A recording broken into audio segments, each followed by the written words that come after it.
I want to talk with you also about moving toward positive change, what we need to evolve industry and also government and sort of societal level decision making, because we don't really need to be living in this sort of cocktail of soup where it's buyer beware and everybody has to invest in their own water filter, to help maintain the health of their body. And these are things that all of us, they touch upon all of us. This touches upon decisions we make in our everyday lives, decisions that we can make when we go out in our communities, when we go out to our workplaces. Number one is to move away from a fear-based mindset. People make a lot of decisions of what they're afraid might happen if they choose this or that.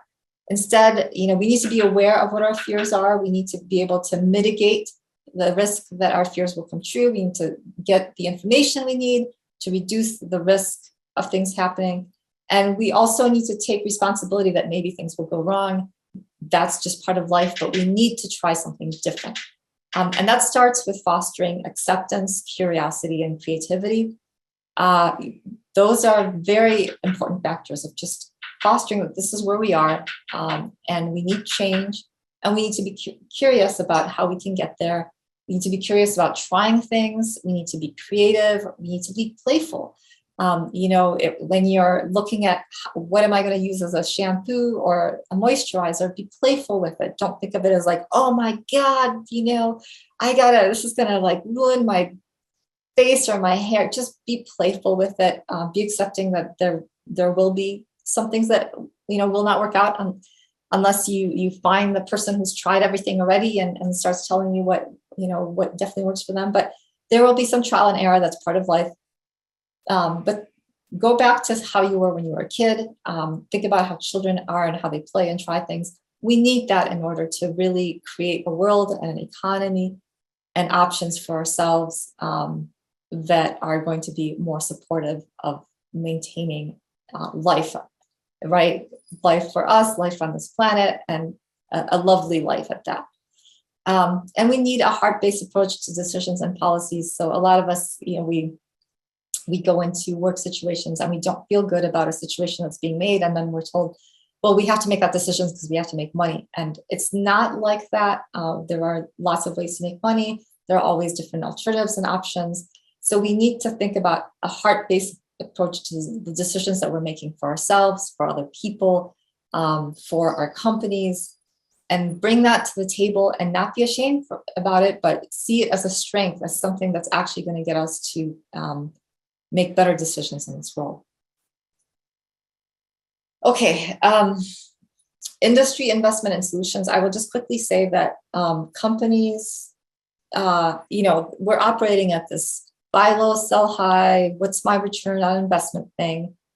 And that's a very sort of independent, isolationist view of how to organize things, when the reality is that we have a lot of entrepreneurs, we have a lot of good ideas out there, we have a lot of solutions out there, but they need support, they need financing, but they're not necessarily going to bring us a tenfold or 100-fold return on investment in sort of that economic terms, but they will lead to better solutions, they will lead to safer products, they will lead to a healthier and more high quality world if we invest in them.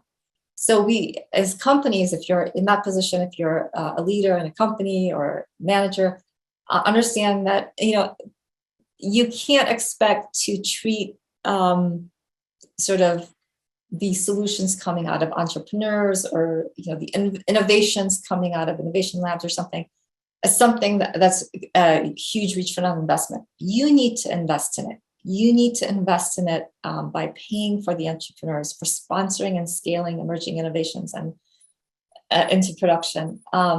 So it needs to be based on the need of your company, the need of the realities of our environment, of our environmental health, of the need of where we need to be as a society rather than return on investment, because ROI is not a measure of quality of life or health. But that's where we need to focus on, is quality of life and health, okay? I will also say that there's a lot of potential from our regulatory agencies to get support from them. So there's already a lot of people in regulatory agencies that have knowledge. Reach out to them, see what they suggest. If you're trying to look for solutions or alternative ways of doing things, tap into those individuals, get to that individual staff member and seek their help. They will be thrilled. I mean, those people get into that line of business because they want to change the world, but they frequently don't have the opportunity to do that. So talk with them, and there's already programs to get the kind of assistance we need. If you're in the regulatory realm, we need that type of support. We need industry to get that type of support. Right now, what we have is that industry is doing a lot of paperwork, a lot of compliance work, a lot of busy work, but they're not spending the time and effort on coming up with better solutions. So we need that kind of support, and we need deadlines. We need some sort of commitment that we're going to get things done in a certain amount of time, because the solutions are there, they're already out there, they just haven't been invested in, and they haven't been implemented and executed upon.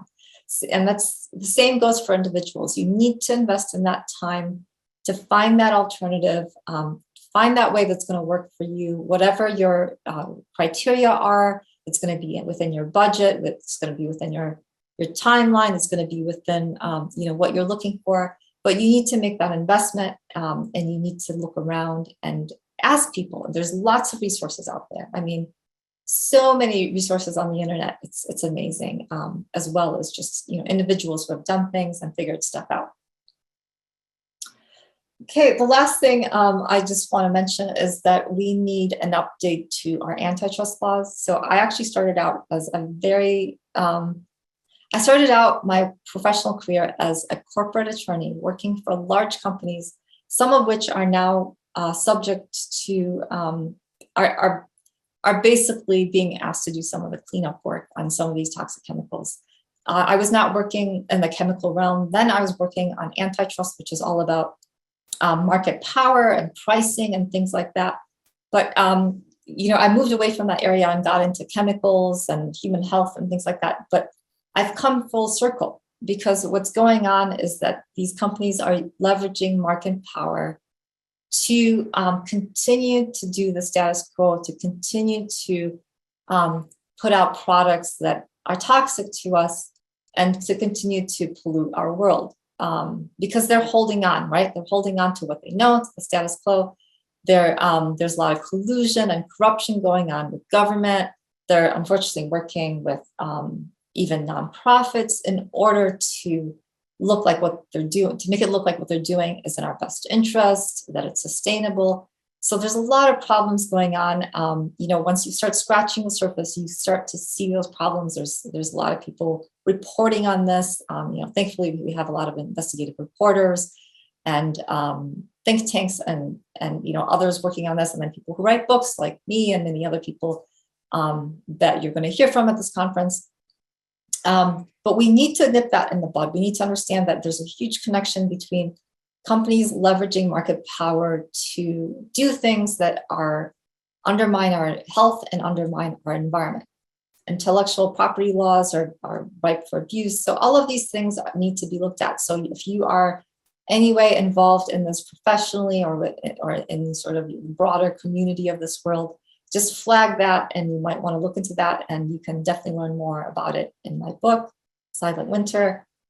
There's the book, here it is again. It's a pretty short read, very, very easy to read. I'm not a scientist, but I worked in a very technical field, so I wrote this with you and me in mind. And I try to give you a very comprehensive picture of what's going on and why, and what the problems are. And hopefully today I've given you some solutions about what you can do about it as well. Look me up at either joannamoore.com or sensitivecanary.com.